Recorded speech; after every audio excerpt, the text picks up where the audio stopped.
My wife sent me a message saying she was trapped in bumper-to-bumper traffic and wouldn't be home for hours. I wrote back, "No worries, just get home safe." Then I opened the car's real-time tracker app and discovered she had been stationary at her work husband's house for the past 20 minutes. The same moment I forwarded that live location pinned straight to his wife, so yeah. This is one of those tales that grows legs every time I tell it. People keep saying, "Dude, this belongs on Reddit." Fine, here it is. Buckle up. It's a wild ride. I'm 39. Married to Kelly, 38, for 12 years. We've got a 10-year-old son, a 7-year-old daughter, a 30-year mortgage, and the full white picket fence package. I manage construction projects. She's in corporate marketing. 6 months ago, I would have sworn we had a rock-solid marriage. Not flawless, but comfortable. The kind where you know what the other is thinking and you've got running jokes about the neighbor's creepy lawn ornaments.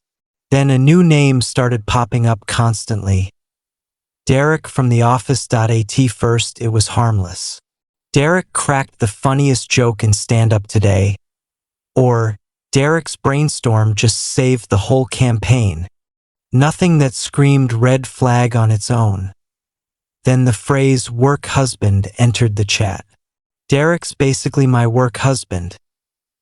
He even remembers I like 2 pumps of vanilla in my latte and always snags me the last chocolate frosted from the box. I've always despised that expression. It feels like a sneaky way to dress up behavior our parents would have called outright disrespectful. I let it slide though. Trust matters, right? Around the 3-month mark of the Derek show, the late nights at the office became routine. Marketing is brutal during crunch time, so I didn't question it much. She'd text things like, "Drowning in this pitch deck, don't wait up," or "Whole team's pulling an all-nighter, grab pizza for the kids." Then came the glow up, fresh haircut, entirely new wardrobe, heavier makeup, sudden obsession with spin classes. Textbook stuff, I know. But when you're living it, you convince yourself it's just self-care or a midlife refresh. Fast forward to last Wednesday. At 5:37 p.m., I get the text. Massive wreck on the interstate. Everything's gridlocked. Could be hours. I reply, "Take your time, stay safe." Something nagged at me, though. I pulled up the local traffic map. Nothing major reported, so for the first time ever, I fired up the GPS tracker tied to her SUV. We'd installed it a couple years back after a break-in. It's one of those services meant for theft recovery, but it also lets you see live location. When we signed up, we both agreed either of us could check it anytime for safety. Honestly, we'd both forgotten it was even there. I punched in the login. The little blue dot wasn't on any highway. It was parked on a quiet cul-de-sac 30 minutes away. Street View confirmed the address belonged to none other than Derek and his wife, Emily. I sat frozen, watching that sit motionless in front of another man's house while my wife fed me a story about gridlock. She'd already been there 20 minutes when she texted me. My thumb hovered over the call button, but I stopped myself. A buddy of mine had lost his mind in a similar situation last year, showed up raging at the guy's office and ended up with a restraining order. I didn't want to be that guy, so I breathed, thought, and opened Facebook instead. Found Emily in about 10 seconds, 3 mutual friends. Small world. Her page was full of beaming couple photos, vacation shots, sappy quotes about soulmates. They looked nauseatingly happy. I sent her a DM I never imagined writing. "Hey Emily, you don't know me, but I'm Kelly's husband, Mark. I think something weird is going on. Kelly just told me she's stuck in traffic, but the tracker on her car says she's been parked at your house for 20 minutes. Are you home right now?" Attached, screenshot with timestamp. Dots appeared almost instantly. Then her reply floored me. I'm actually at my mom's an hour away. She just had surgery. Derek told me he's working late. Let me check our driveway cams. Yep, that's definitely Kelly's white Highlander. His BMW is in the garage. Hang on. Second message. Give me 8 minutes. Longest 8 minutes of my life. I refreshed the tracker obsessively. The dot hadn't budged. Then, I just remotely triggered the front yard sprinklers. Smart home perks. Check the dot in 60 seconds. I burst out laughing through the shock. This woman was an evil genius. Sure enough, the dot jolted into motion. 30 seconds later, my phone buzzed. Kelly. OMG, traffic finally broke, but my stupid GPS rerouted me through some random subdivision, and someone's sprinklers went berserk and absolutely drenched me. I'm soaked head to toe. Stopping at the gym to change into the spare clothes in my trunk. Home in an hour-ish. Love you. I didn't reply. I typed back to Emily instead. Dot's moving. Just got the sprinkler sob story. Thank you doesn't even begin to cover it. Emily, we're just getting started. We switched to text and talked for 2 straight hours, piecing together timelines, suspicious charges, deleted calendar events. The affair had been running at least 8 weeks, probably longer. By the time Kelly strolled in perfectly dry, hair on point, fresh lip gloss, Emily and I had a full battle plan. She kissed me hello, launched into an Oscar-worthy performance about the nightmare commute and the rogue sprinkler apocalypse. I played the concerned husband perfectly, asking follow-ups that forced her to dig the hole deeper. Which stretch of 95 was shut down? There was no shutdown. Whose house had the crazy sprinklers? Shrug. Random rich neighborhood. Thursday morning, I acted like the world's most oblivious husband. Made her favorite coffee. Kissed her goodbye. Wished her a great day. Then I called out of work and met Emily at a diner halfway between us. In person, she was even sharper, cool. Collected, eyes like steel. She slid across a folder thick with printouts. Recovered texts, suspicious Amex charges, calendar invites titled Client Dinner that never existed. Turns out Derek used the same 4-digit password for literally everything and had his phone synced to their home iMac. She'd been sitting on evidence for weeks, waiting for the perfect moment. Together we crafted what we dubbed Operation Burn Notice. The linchpin, the big annual company gala Friday night at a fancy hotel ballroom. Spouses invited. Both Derek and I were expected to attend.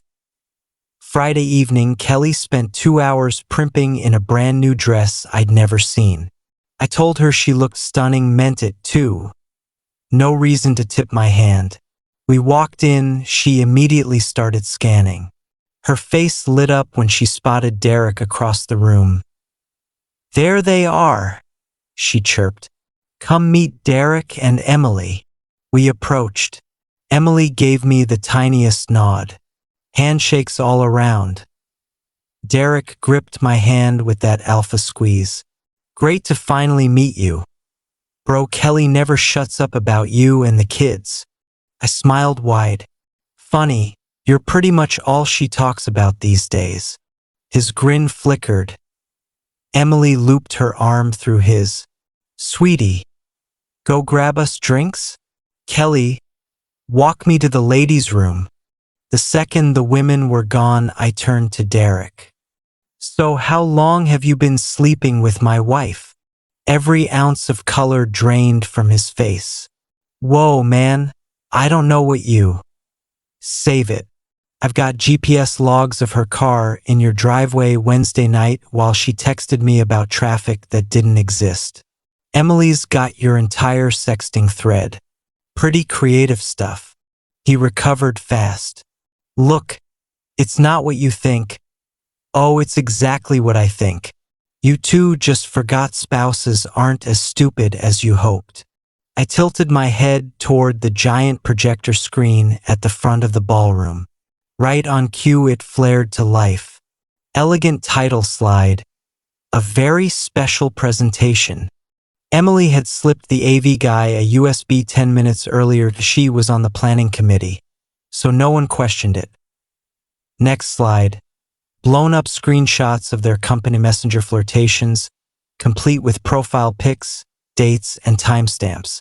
Nothing X-rated, we're not animals, but crystal clear what was going on.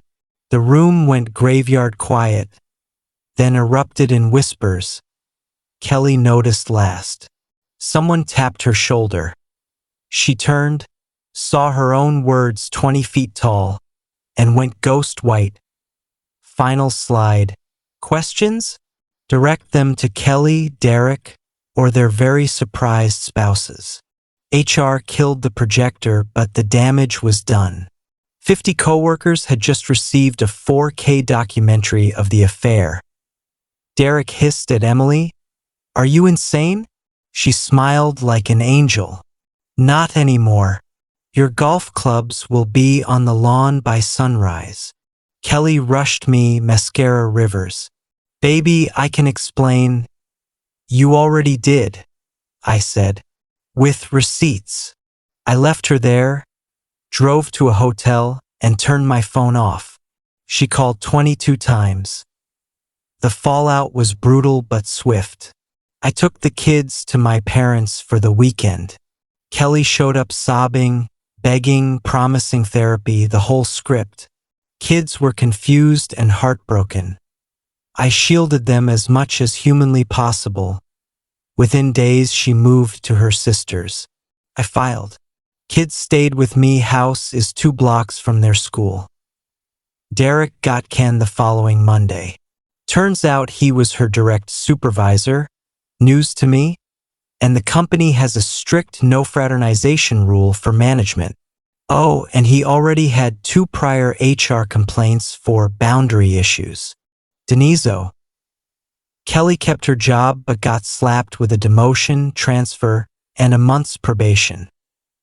Emily and I stayed in close touch through the twin divorces.